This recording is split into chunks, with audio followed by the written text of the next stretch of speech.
his sake, no matter how hard it must be for us.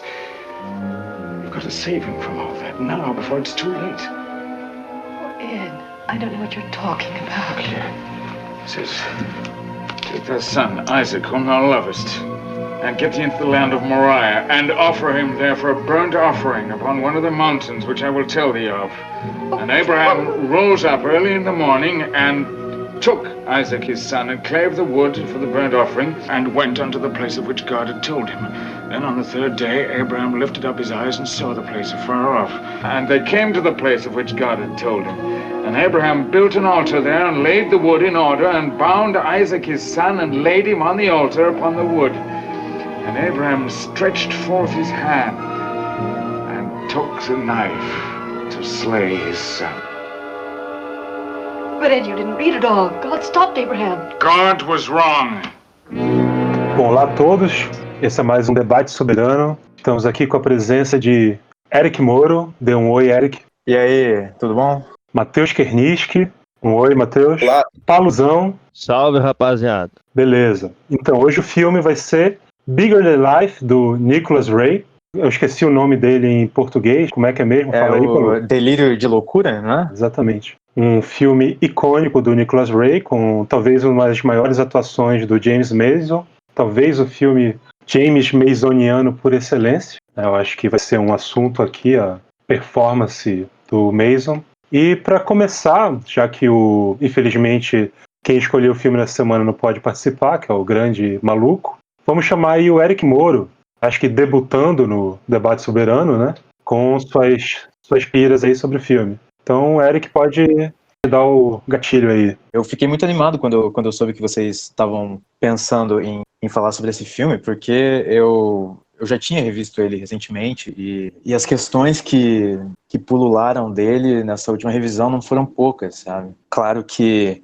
o James Mason é nesse filme certamente incontornável, né? E é basicamente do personagem dele, do Ed, que eu vou falar. Ele é um personagem muito transtornado, né?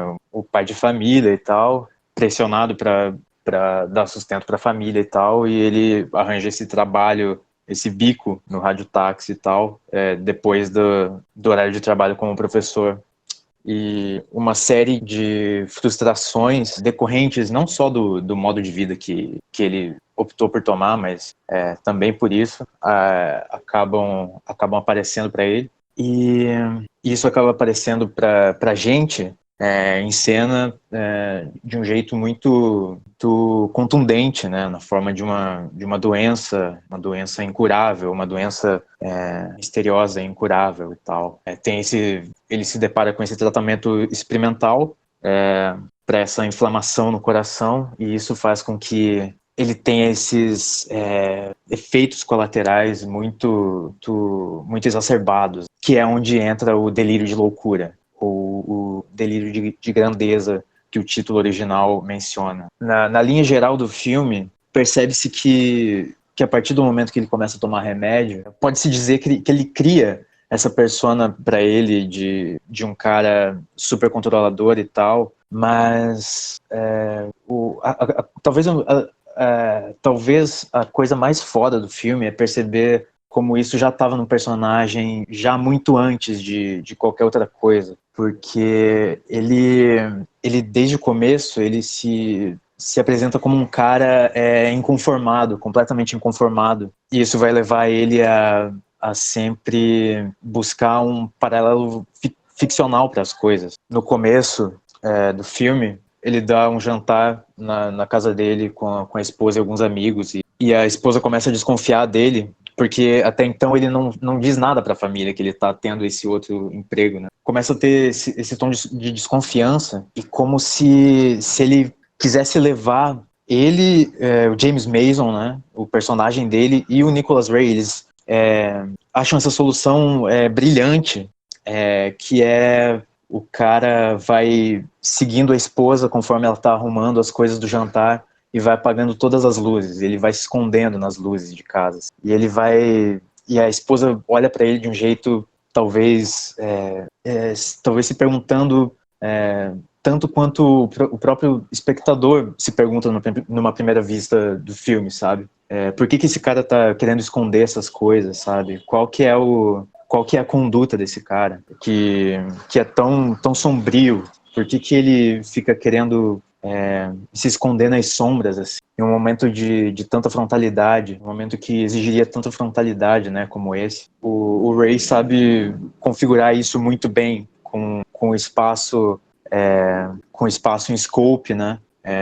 Eles separados por muita distância, cada um em um extremo do quadro, e sempre o James Mason pendendo para as sombras, pro lado das sombras. Isso é a coisa mais foda, pelo menos do começo do filme, para abrir a conversa. Não sei se mais algum de vocês vai querer falar sobre esse começo do filme, mas pelo menos para abrir a conversa, eu acho que isso é o que mais chama atenção. Eu também concordo, assim, e para mim tem uma coisa que sempre me fascina em alguns filmes do Nicholas Ray, mais esses cineastas americanos que, enfim, eles tratam o mal inerente ao ser humano e do mal da sociedade americana. Acho que esse é um grande filme que ele claramente está dando um tapa na sociedade americana à sua maneira. É muito forte isso. Mas tem uns detalhes do começo disso que você está falando também que me agradam muito, assim, aquela molecada mesmo correndo, para mim também já diz nos créditos, assim como no Juventude Transviada, né? Os créditos já tem uma função dentro do filme, assim, que é aquela desolação do James Dean andando, rastejando no chão, né? Totalmente um tipo de crédito muito, muito forte. E aqui essa enxurrada de crianças já me diz muito sobre a pressão que esse cara vive. E imediatamente a isso, ele literalmente não perde tempo, né? Ele já tem ali uma relação com o tempo, mas ele já irrompe com um gesto muito violento, né? Aquela mão tremenda, assim, que você já percebe que a junção dessas duas coisas, essas crianças correndo e aquilo ali, já nos diz algumas coisas sobre o personagem e o começo inteiro até essa cena de jantar, para mim, é muito linda nesse sentido, assim. As próprias...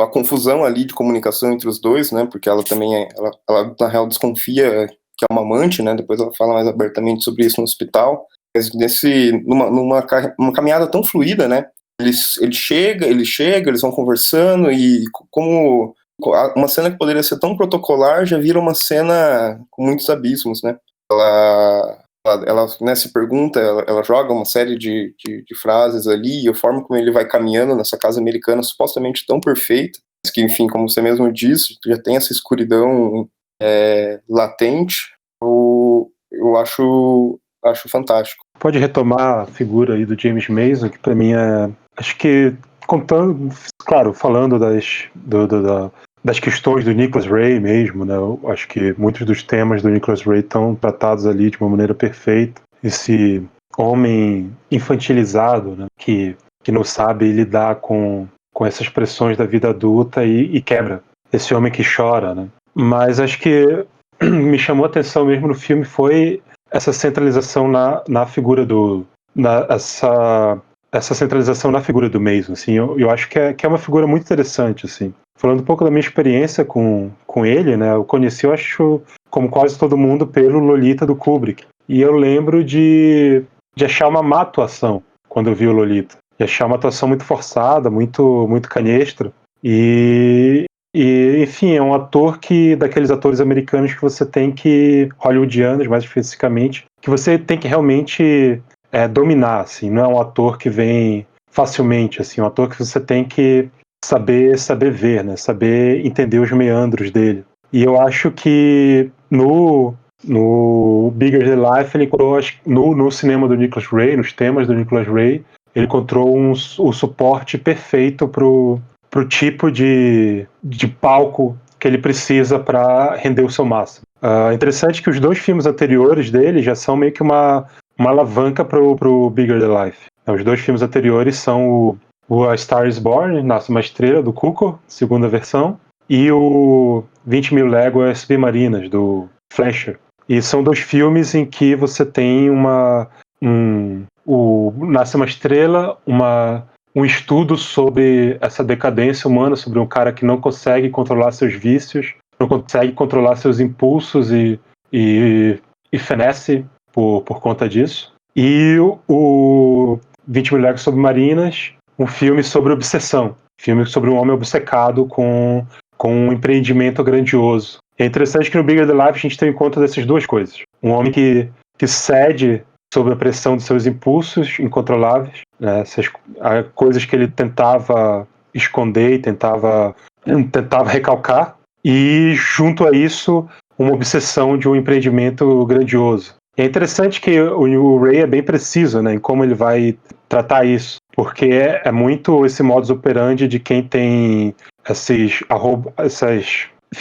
essa megalomania, né, presente, que é toda hora ele pensa em algo e desiste, toda hora ele pensa em um grande projeto e desiste para criar outro, e é bem representado isso na figura do personagem. Enfim, aí é interessante que o Mason é o produtor, né, do Bigger Than Life, então eu sinto que ele tá meio que dividindo, de certa maneira, a autoria com o Ray, né, porque é essa imposição dele, né, a voz dele, a maneira como ele atua sempre ofegante, né, meio desconcertado. Acho que um ator brasileiro que pega um pouco dele é o Vereza, né? Acho que tem uma influência ali, e que também, se você não sabe ver o Vereza, ou pelo menos quando você vê em filmes, em novelas, em que ele está muito mal utilizado, você pensa que é um ator ruim, e não é, né? Mas o Mason tem isso, tem esses trejeitos, tem essas coisas assim, e tudo isso vai formando o personagem, né? É um personagem que é fundamentalmente quebrado. A metáfora ali do espelho quebrado, que é uma metáfora até meio óbvia, mas ela vem com uma força ali, né? O espelho que já aparece antes, e é muito louco porque quando é uma hora que o espelho ele abre o espelho, depois fecha, e sempre nessas cenas vai aparecer a equipe, né? E é bizarro que não aparece exatamente a equipe, parece um pedaço da câmera, parece uma pessoa sentada. E é muito estranho porque parece que é um indício de um mal ali, sabe? De uma coisa que tá pesando ali. Mas, enfim, eu acho que tem umas coisas a serem ditas sobre o final do filme. Eu acho que é interessante pensar o final do filme numa relação do que a gente disse sobre o Flasher, assim, desses finais, desses falsos finais felizes, que eu não acho que é um conceito que acontece no Sábado Violento, que eu acho que acontece, por exemplo, no Forrest Gump também, de Samuel Fuller, mas que eu acho que aqui ele não é exatamente isso, né? Eu acho que tem ali naquele final, uma coisa que é muito potente, uma certa transcendência ali que os outros filmes da época não acontecem, que é muito presente no Ray, mais do que nesses outros cineastas da geração dele, né? Esse pessoal, como a gente disse sobre o Flash, essa galera do meio que está entre o cinema clássico e a nova Hollywood. Acho que o Ray ele tem uma bondade maior, assim, ele tem uma esperança maior nos filmes, mesmo que essa esperança seja amarga, né? Mesmo se a vitória seja amarga, mas existe uma luz no fim do túnel que o Ray sempre coloca, assim, nos filmes dele. Por agora é isso. Eu quero voltar a essa questão de final, mas seria interessante ouvir aí o pessoal também. Não, eu tenho muita coisa para falar sobre o final. Enquanto a gente não chega lá, vamos deixar para daqui a pouquinho. Mas ainda sobre isso que você falou do James Mason e o fato de ele ser produtor, isso cai como uma luva nesse filme, porque esse personagem, ele é um cara que, como você disse, talvez nas entrelinhas até, ele vai criando essas partições, essas ficcionalizações dele mesmo, sabe? Ele, mesmo antes de começar a tomar o remédio, ele tem isso de esconder o próprio trabalho, sabe? Ele é esse cara que vai ver o mundo já desde o início através desse filtro que ele põe nas coisas, que ele põe no mundo, e aí ele passa a ver e assimilar as coisas com essa espécie de refração mesmo, de desvio. Ele se aproxima, ele já começa se aproximando das coisas de um modo totalmente desviante, e ao longo do filme isso só vai sendo adicionado camadas. Cada projeto, cada grande projeto que ele cria, pode-se dizer que eu acho que dizer que é um personagem diferente é um pouco de exagero, mas é uma nova faceta desse personagem que ele tá querendo criar, sabe? Me faz lembrar muito do Shock Corridor, ou dos malucos no manicômio, Shock Corridor do Fuller, porque é mesmo uma loucura o cara que acha que é general e que acha que é Napoleão, sei lá, e aí ele vai... ele, óbvio que não chega na loucura cartunesca que o Fuller usa, mas é mais ou menos nesse sentido. Ele, a cada 10 ou 15 minutos, durante o meio do filme, o James Mason surge com esse novo projeto, essa nova maneira de fazer as coisas, tenta propor um novo grande projeto educacional, primeiro para as escolas, depois para o próprio filho, e com conceitos anticientíficos e anti-humanísticos, até para a própria anti-humanistas, até para a própria época. Isso é muito genial quando você dá uma espelhada no filme, assim, não é simplesmente uma loucura, né? É realmente uma superlativa, assim, uma hiperbolização de algumas coisinhas que ele vai planteando desde o começo, né? Enfim, detalhezinhos daquela vida que é tão pacata, que é tão supostamente tão muito difícil, né? Mas que tem ali uma ordem, mas que está demolindo por completo, né? É bizarro, assim, como ele consegue tão rapidamente mostrar uma família, mostrar a desconexão daquela família, mostrando paradoxalmente a reaproximação dela por uma via tão atritiva até aquele final. Mas isso é uma coisa que eu acho muito interessante no filme, assim.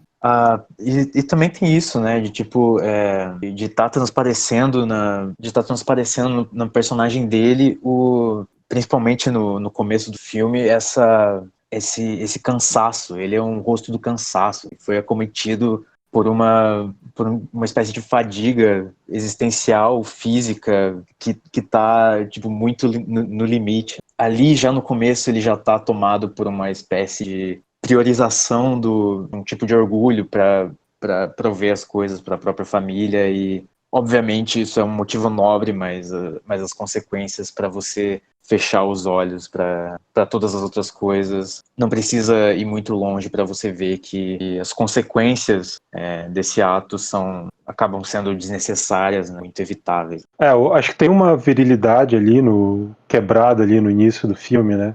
O Mason é esse cara que tenta... A ideia dele de hombridade, de ser o homem da casa, né? De ser o provedor, assim, é uma ideia que tá matando ele, né? Tá matando ele pouco a pouco. E ele não percebe isso porque ele tem essa ideia de que não importa, porque esse é o dever dele. Isso aqui é que a sociedade me impõe. Eu tenho que sacrificar tudo para atingir esse objetivo. E aí quando acontece e entra a cortisona, que para mim é um dos MacGuffins mais fodas que eu já vi, assim, né? Parece que é um filme sobre vício e não é. É um filme sobre o vício inerente, digamos. O vício que é presente na própria alma masculina, inclusive, eu diria. Não humana. E aí, a partir do momento que ele começa a tomar a droga, ele começa a ser restituído dessa virilidade perdida, essa virilidade mais presente, mais explícita, né? Virilidade que meio que tá no personagem do Walter Matthau, que é o professor de educação física, enquanto ele é um professor de inglês, geografia, história, sei lá, esqueci agora. Ele não é, enfim, é um cara que trabalha, o Walter Matthau é um cara que trabalha com o corpo, que não bebe, que tem todas as virtudes de um atleta e de um mens sana, corpore sano, né? É um cara que realmente demonstra sua virilidade a toda prova, assim. Enquanto que o Mason não. E a partir do momento que ele recupera isso através da droga, através dessa virilidade sintética, né, tem essa quebra, tem essa loucura, assim, que é demais, né? Ele passa a ver no mundo esse espelho quebrado mesmo que ele se tornou, e passa a querer fundir essas coisas ao redor dele, esse projeto educacional absurdo, essa tentativa de maturar o filho num homem que só faz ele destruir o filho, até chegar no último grande pecado ali, que é o God Was Wrong, né? Enfim, é um filme que faz muito sentido com os últimos filmes que a gente vem falando. Pois é, eu ia comentar sobre isso, tipo, porque recentemente teve o Caçado, que tem bastante a ver, principalmente com esse final do Bigger Than Life, né? Eu pensei, foi de propósito isso? Ou... Não, pior que não, tá se juntando, assim. Hoje no Sábado Violento a gente já retomou muitas coisas do Caçado e tal. E aí retorna, né, isso daí do, do sacrifício do filho, né?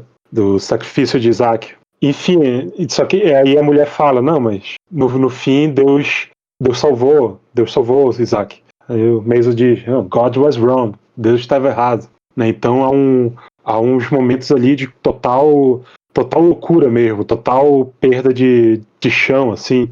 Inclusive na imagem, né? Aquele momento da ruptura da imagem, na hora do vermelho, né? Que a própria imagem se quebra, a própria condução realista do tempo se desfaz, assim, e tudo parece submergir, assim. Submergir não, emergir. Tudo parece emergir, todo aquele descontrole vai subindo e vai, enfim, enchendo o filme. E isso é feito de uma maneira gradual no ponto de vista do James Mason, porque ele passa nesse processo de para estabelecer esse personagem dele, né? Esse personagem tomado pela loucura, ele embarca meio nesse teatro enviesado, assim, e enviesado em excessos, assim. Ele sempre busca corroborar as coisas que ele fala com os correspondentes materiais dele, tipo, na hora em que ele tá cobrando a lição do filho, tudo se materializa no final da cena, na hora do jantar, na jarra de leite. Ele vai tirar daquela jarra de leite e dá noção de que a mulher e o filho esconderam que o filho bebeu o leite que ele não deveria ter bebido, porque ele não deveria ingerir nenhum tipo de alimento enquanto ele não terminasse a lição. E ele, através disso, através desse índice da jarra de leite, ele materializa nisso apenas a pior hipótese possível sobre aquelas pessoas que são a família dele e que, de repente, viram um complô na mente dele, não que todo o projeto. E isso é só a metade do caminho para quando isso se materializa na relação dele com a Bíblia no filme, que eu acho que é onde é a apoteose total do filme. É para isso que o filme está feito e tal. Eu acho que a gente já vai entrando nisso do final, então. O Matheus, se quiser falar alguma coisa aí desse meio, talvez. Não, uma coisa só que eu até nessa que vocês estavam falando que me veio na cabeça, tem nessa cena ali, na famigerada cena da escola, né, tem um pai que tá pirando muito nas coisas que ele tá falando, né, que tá curtindo muito, e a gente pode até imaginar que seja um ser humano que ele coloca ali na beirada, até esse filme tem muitos personagens interessantes da beirada, que seria, por exemplo, esse pai sem esse MacGuffin, né, sem essa homem, sem essa idealização sem aquilo que ele planteou no começo e que, enfim, pode existir naquele universo, com toda certeza, um homem como o James Mason no final, né, do pós-cortisona. Então, lembro que até o Luiz Miguel Oliveira fez uma vez uma postagem comentando sobre uma coisa muito breve, que é também muito foda nesse sentido, que é já no hospital, quando ela está esperando o retorno do médico e tem um homem negro varrendo, né? E o filho fala, né? Tem pessoas que trabalham muito tarde, né? Então acho que isso também é uma outra genialidade de caras como Nicholas Ray, de cineastas violentos mesmo e muito atentos às bordas do quadro, né? Muito atento a tudo que está ao redor, assim. E, enfim, mais por causa dessa cisão Matal e então por acaso ele dá aquele olhar fulminante. O Matal dá ele cai, né, porque ele percebe o que tá virando esse cara e ele termina com esse plano ali que eu acho que é um plano que eu acho que é o único, ou talvez seja o close mais próximo do filme inteiro, que já tem essa essa escuridão, quanto isso é loucura no olhar, né? Esse brilho de loucura no olhar. Mas acho que a gente pode ir caminhando pro final mesmo, então. Tipo, dá pra falar mais coisas sobre o filme, mas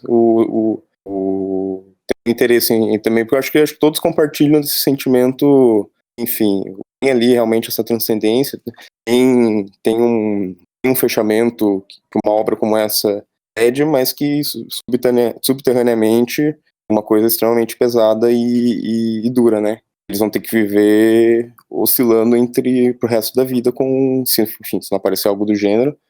O que aconteceu pós-cortisona pode acontecer novamente, né? É realmente brutal.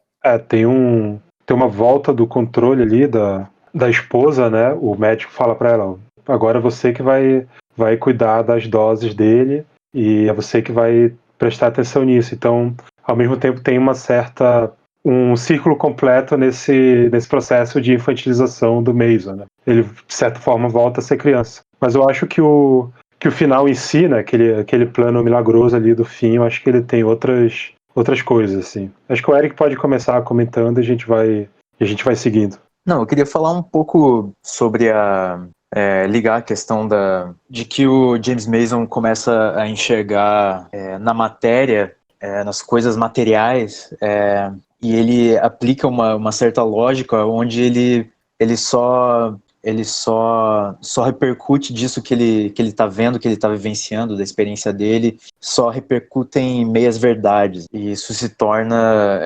incontornável quando no final ele chega a ameaçar o próprio filho de morte, né? Citando a passagem bíblica de Abraão e Isaac, e que é onde o Calbi já mencionou que é da onde vem a frase Deus está errado, né? Deus estava errado. Ele faz com isso da Bíblia a mesma coisa que ele fez na situação da mesa de jantar, porque ele sabe que ele está suprimindo a mensagem verdadeira daquela passagem, que é uma mensagem de fé. Ele quer transformar aquilo numa mensagem de terra arrasada completamente. E, enfim, sem querer pegar pesado na religião, mas já pegando, porque, tipo, sei lá, o filme dá essa abertura, né, pra gente relacionar, sendo que tem Bíblia e religião no fim e tal. Então, Vou falar rapidamente de uma passagem que eu acho muito adequada, que fala sobre essa questão da literalidade, especificamente da Bíblia, mas da literalidade como um todo. Porque tem no começo da segunda carta de São Paulo aos Coríntios, onde ele fala que a palavra e a carta de Cristo não está escrita com tinta nas tábuas de pedra, mas com o Espírito do Deus vivo, nas tábuas do coração dos homens. E que essa palavra é conhecida e lida por todas as pessoas como se fosse algo inscrito mesmo, em todas as almas. E essa é uma passagem extremamente adequada, eu acho, porque você bota isso lado a lado com a cena do filme e isso aponta precisamente, vai no alvo, porque até por ela citar literalmente a palavra, citar literalmente o órgão humano do coração, já que estamos falando de literalidade. E isso me chamou a atenção demais quando eu revi o filme, porque essa entrada da Bíblia também abre margem pra gente ter como certo, assim, que esse personagem, ele tá doente do coração no sentido físico e no sentido espiritual, tá? Porque ele acabou cegando a si próprio, cegando aos próprios valores de bondade. Alguma coisa deu errado lá no começo e se complicou pelo meio e caiu por terra nesse final, que assim, na minha opinião, é um vislumbre desolador, assim, de toda a história. Isso coloca esse final com a Bíblia, me lembrando dessa passagem, colocou assim em perspectiva de um jeito aterrador o filme e a história desse personagem. Aquilo que esse personagem está passando é um momento aterrorizante. Isso é o melhor que o filme.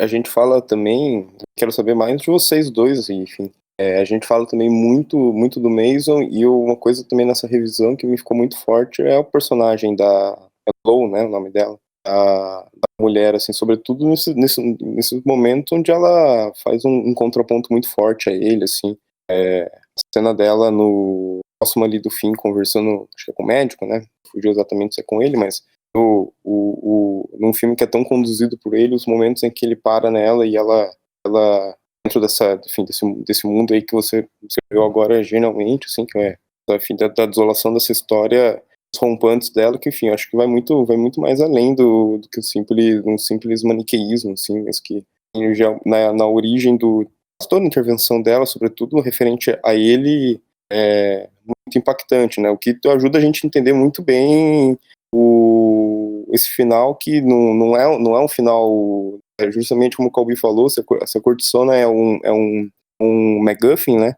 Aquele final, quando eles estão ali sentados olhando um pro outro é uma revelação lá ordeia, assim, no olho, no rosto com rosto, numa totalmente dramática, no sentido de sem precisar de um artifício, né? Uma coisa, você falou assim, se esse homem evitou a frontalidade ao longo do filme inteiro, ali é um momento em que a frontalidade que ele lembra, né? Que ele vê eu acho que é uma cena tão incrível, assim, e acho que tem muito, ele para e olha e te machuquei, né? Se pergunta o que eu fiz pra você e enfim, isso por si só justifica esse final e também não dinamita os abismos que ele ainda assim lança sobre o futuro dessa família. Pelo contrário, acho que justamente pela construção dessa mulher, desse amor dessa mulher, a gente vê que pode se cair, a gente não sabe se vai se levantar, mas que falta de tentativa nunca vai faltar.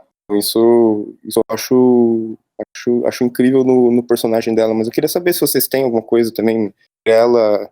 Ao longo do filme eu fiquei muito tocado por isso, assim, aquela lágrima no começo, depois que ela fala, a gente é dull, né, a gente é chato, tonto, a gente também, aquelas coisas que vão machucando ela e a própria intervenção, ela na cena mais incrível do filme, né, do God is Wrong, né, da forma dela de lidar com a coisa até ser trancada, assim, e, enfim, graças a Deus consegue o tempo necessário pro Natal chegar. Mas é um pouco sobre isso, assim, acho que de fato, o filme é o Mason encarnado, mas a gente tem essa grande personagem, como não deveria de ser num filme que é basicamente conduzido entre os três, né?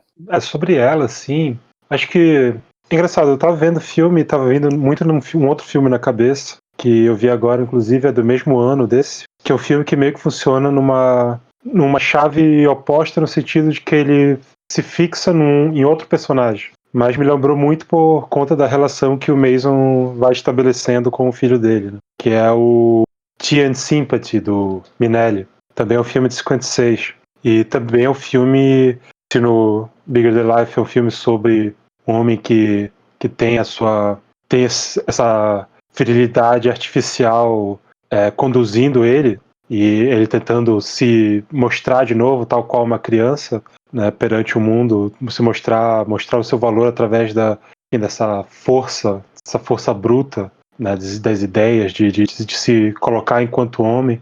No Teen Simples a gente tem justamente a chave contrária, né, um menino que não partilha da virilidade comum e que precisa lutar num mundo em que isso é visto com maus olhos, né? E ali o que teria em comum, acho que, além disso, nos dois filmes, justamente que o caminho é mostrado por uma mulher, né? É mostrado por uma mulher que tem a paciência necessária e a grandeza de colocar eles no caminho correto, no caminho da luz, né? Por mais que quando o Mason acorde ele não queira a luz, né? Tire esse, como é que ele fala? Tire esse sol de perto de mim, desliga esse sol. Apaguem o sol, uma coisa. Acho que é apaguem o sol. E por mais que ele não queira essa luz ela não vai. Ela vai estar ali, porque ela está representada na família, mas principalmente na família, eu digo, ela é o menino, mas principalmente nela, né? Essa luz é ela. É essa luz que vai justamente iluminar esse caminho que realmente vai ser tortuoso agora, mas que é a única opção, né? É um filme que não poderia ter o final dos mais trágicos e quase que se dirige para isso, mas tem esse movimento final que faz, diferentemente dos filmes que eu falei, né, o Sábado Violento, o 40 Guns, outros filmes, ele tem um final que é muito coerente, assim, que é realmente de salvação, de milagre, né? No final é os três abraçados e essa recusa da luz, né? O Ericão falou de como o Mason é esse personagem das sombras, esse personagem fugidio da luz, da iluminação, sempre mal iluminado. E ali tem um abraço, né?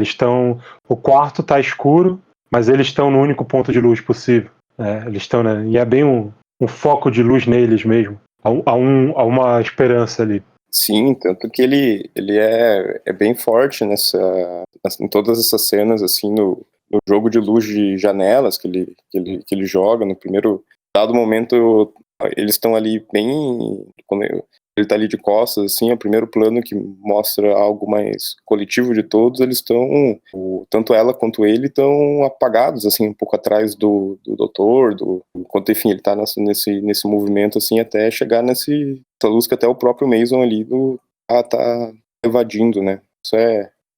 Isso nesse sentido, com certeza é um dos melhores usos de fotografia enquanto drama que eu consigo pensar.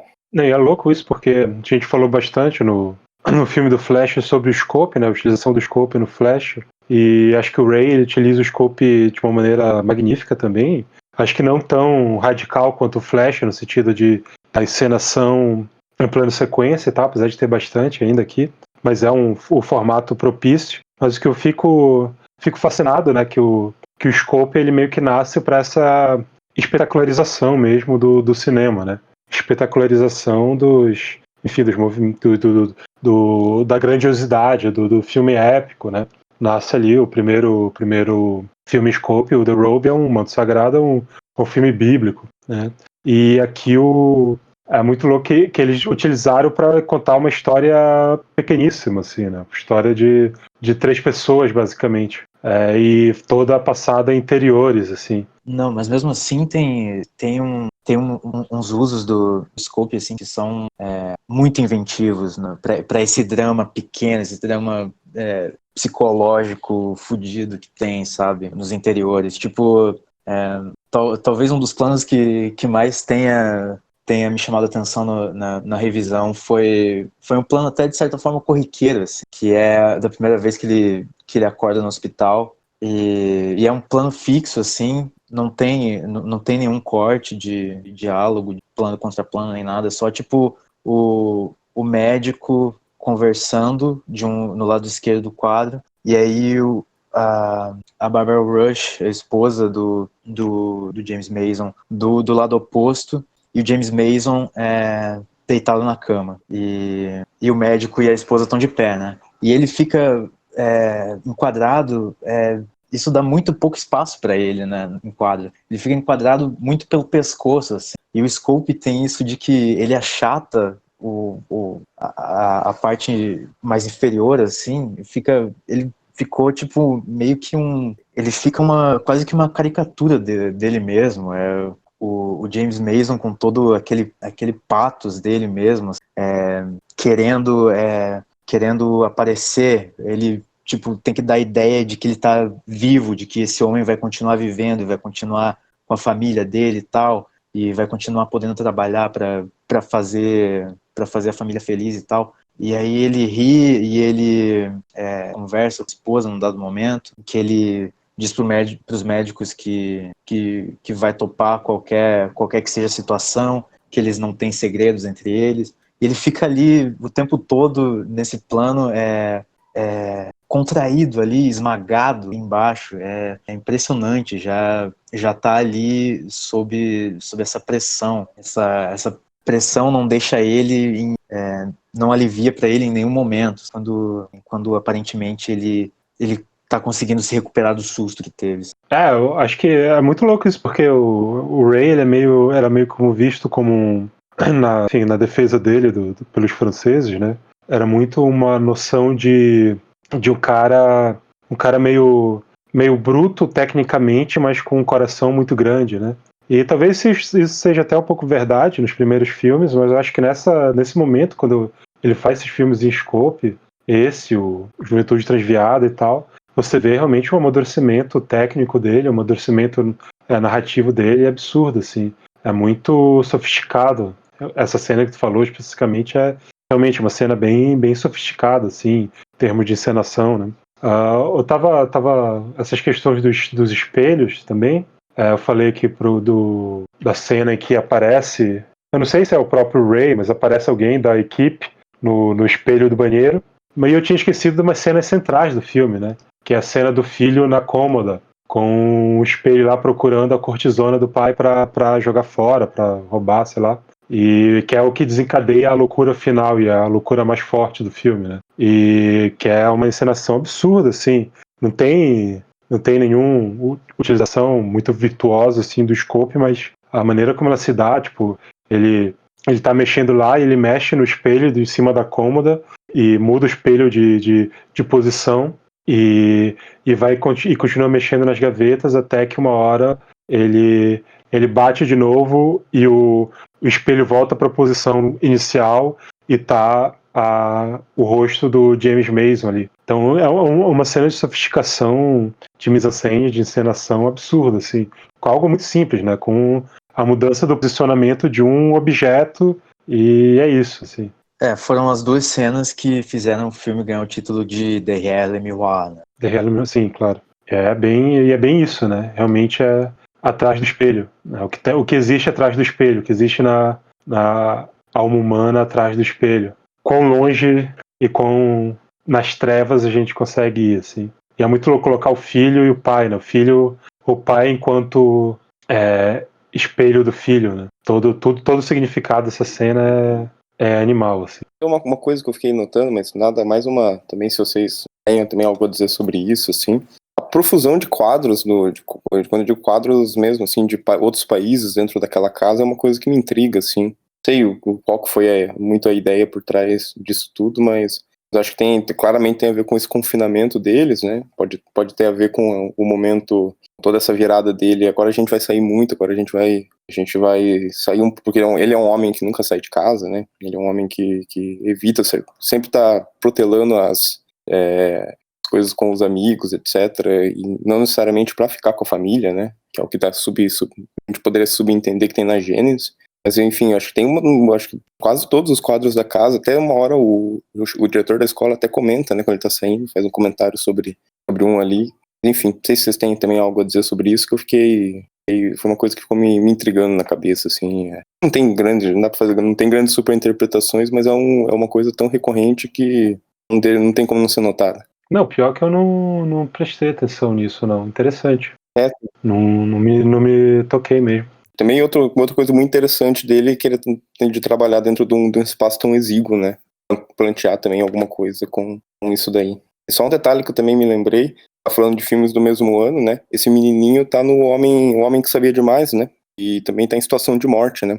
O menininho pediu alguma coisa, pediam pra matar ele de alguma forma. É uma coisa... E salvo engano, O Homem que Sabia Demais, até o nome do cara que... O vilão lá é Edward, né? Não lembro exatamente, mas eu lembro que do filme também é um filme de 56, né? Só um adendo mais do que qualquer coisa. Não, 56 é um ano meio Mirabilis, assim, né? Porque tem, além do Teen Sympathy, que eu falei, tem o The Searchers, né?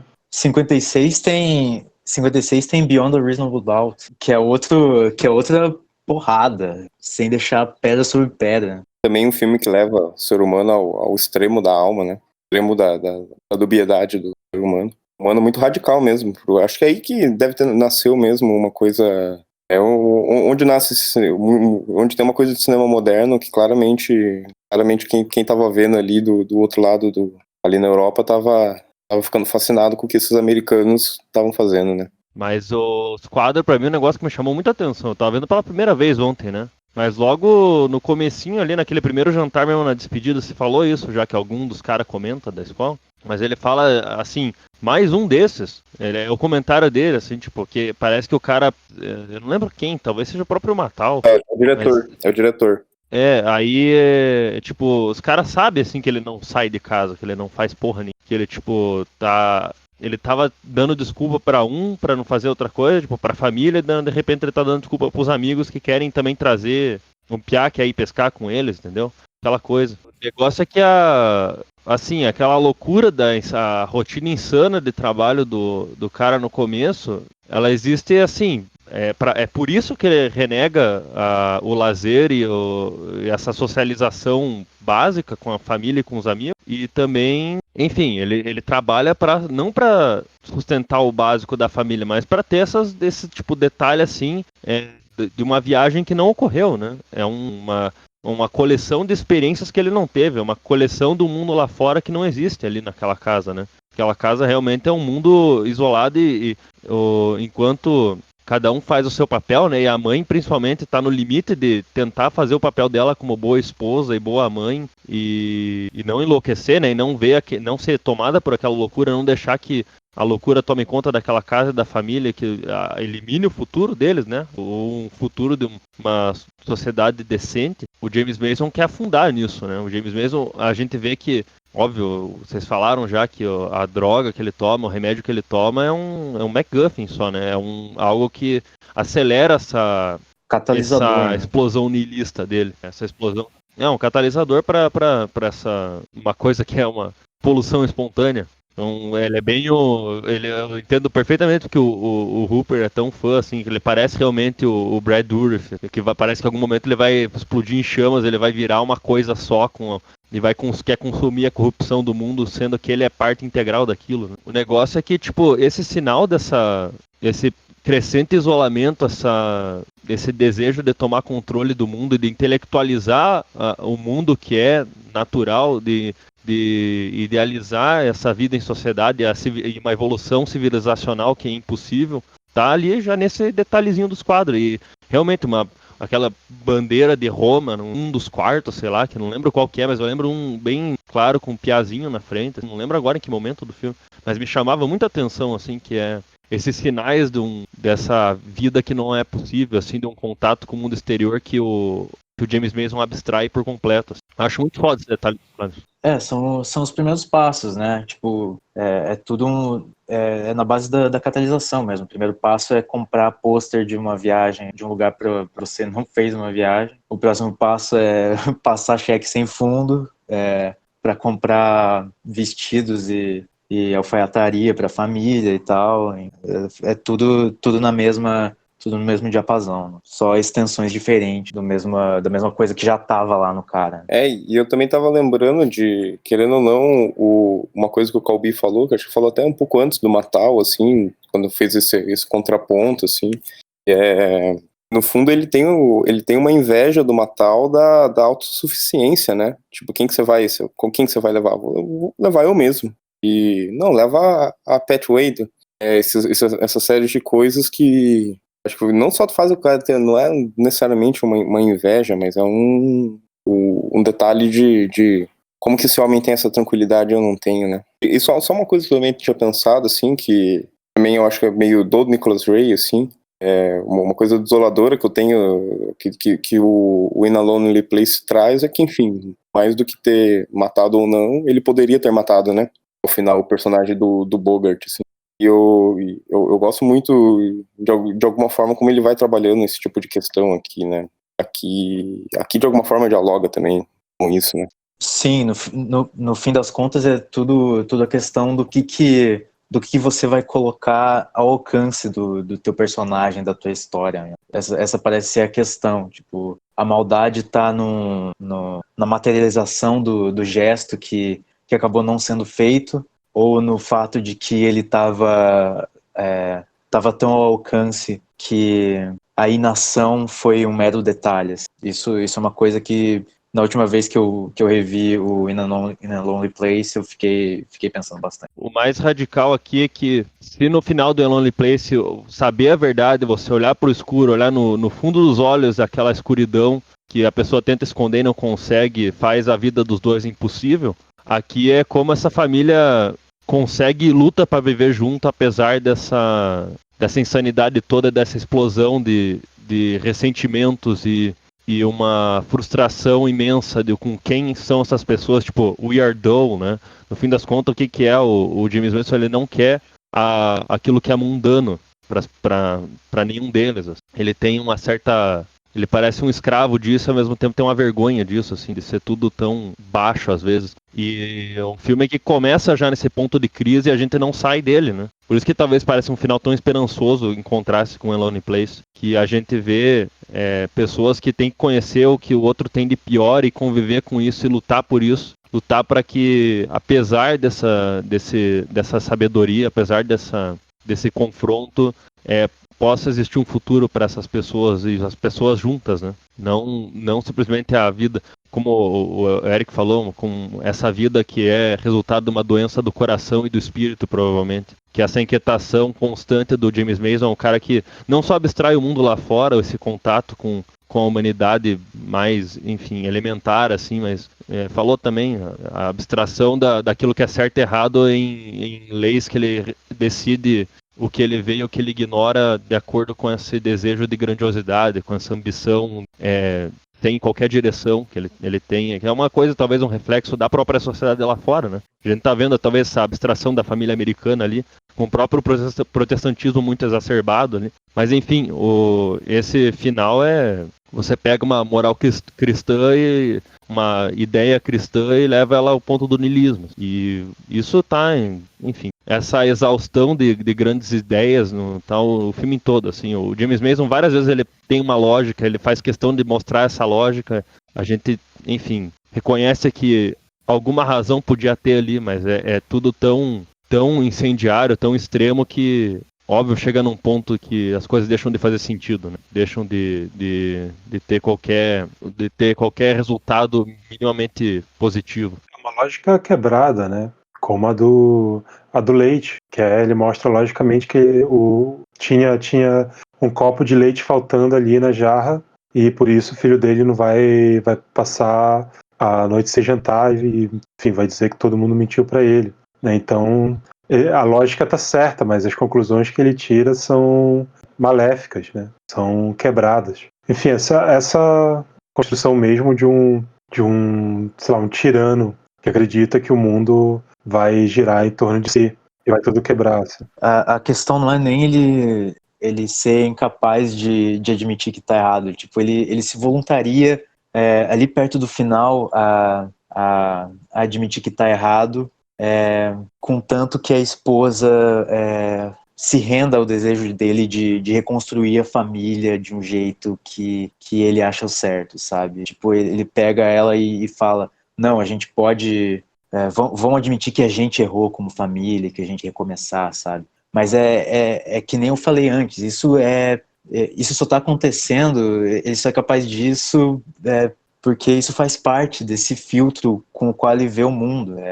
Ele está admitindo, está fazendo de conta que está admitindo um erro para que isso se torne uma armadilha e uma extensão das artimanhas dele para conseguir o que quer. Ele chegou no estado onde a ambição dele virou pura mesquinharia. É uma criança, né? Virou uma criança. E é muito, muito, muito potente, como vai mostrar. É muito louco essa relação que vocês fizeram com o In a Lonely Place mesmo. Porque In a Lonely Place é a aceitação ali no final da Gloria Graham de que realmente não interessa mais a inocência ou não dele, porque independentemente disso tem algo ali dentro que tá errado, que tá podre. Enquanto que no Bigger Than Life há essa percepção dessa coisa podre, desse mal ali dentro, ela vai ser enfrentada em famílias. E vamos ver no que dá, assim. Pode ter sido algo que pode ser controlado, pode ser lutado contra, né, com fé e com união e com amor e tal. Então tem esse final de que aceita que a gente consegue lutar contra os nossos instintos, e o final do Lonely Place é justamente o oposto, né? O instinto vence tudo. Não, é bom lembrar do tempo, né? Que é uma coisinha pequena que o médico fala, mas ao longo de o médico fala no começo, né, no primeiro ataque, que no melhor dos casos o tratamento consegue prolongar para até 1 ano após o primeiro ataque cardíaco. Isso é um tic-tac que vai rolando junto com o filme. E quando tu vê um filme com isso em perspectiva no final também é outra parada. Que, porra, quanto tempo será que sobra pra esse cara se redimir, sabe? Pra essa família se reconstruir. Porque esse provavelmente não é um cara que vai conseguir viver até os 80, 90 anos. E isso não costuma importar tanto nos filmes, né? Mas sei lá, o personagem explode de tal jeito, parece que com os desejos de 10 vidas reprimidas no mesmo corpo, sabe? E essa situação do relógio, cada cena que ele faz é uma ideia menos, é uma ideia da qual ele tem que se desprender o mais rápido possível, só que ao mesmo tempo ele também tem que levar aquilo adiante até as últimas consequências que forem possíveis, porque ele além da loucura, ele quer deixar essa impressão, ele tá lutando para que as pessoas lembrem dele. Isso eu acho que não saiu das entrelinhas de tudo que esse personagem fala. É uma loucura que tá subsidiada por esse fator de que ele tá ciente da própria finitude dele com o tempo marcado. Então é isso, gente. Esse foi o Bigger Than Life, Delírio de Loucura, do Nicholas Ray. E muito obrigado a todos por ouvirem, obrigado aos que participaram. E até semana que vem.